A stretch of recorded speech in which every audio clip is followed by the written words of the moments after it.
eco kureberaho umwaka uguhwire umbaro gw'abana bashikirisha muri ya science muri district ya Ntungamo gukeyongera okuruga bucweka kinana nabona okuzaha bucweka kinana na mwenda harigana haza science nishomo eribirerere kirayo okukorwa kubi mu district ya Ntungamo konka buzimaze mantureba ngo ahito zitungire mu mashomero agusagiremo hari hempinduka mpango munonga na munonga bwa result says ezo mwaka ogwe 2024 eza PLE amashomero agaru mu Kitunga Day and Boarding Primary School muri Kajara umuvuzo by'icyamushanje bihereze kushohora ishomori ya science niryo abana basingireyo koraje wageragerana sana za subjects ezindi mu science last year tubire tuyinabana bibiri bashatu kandi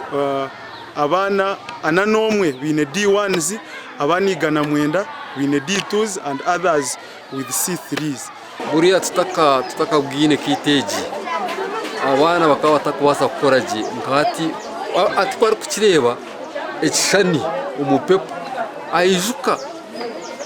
kiriye kiyabire akwisomo ngaro ariko experiment kimuhera okubasa kubigaruka muje so performance yongere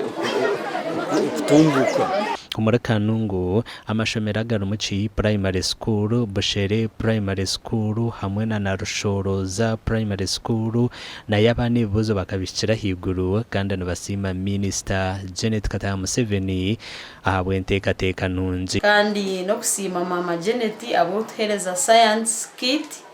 kandi ya mbere munonga abana bitu hati they are developing all the three domains nabarebe bintu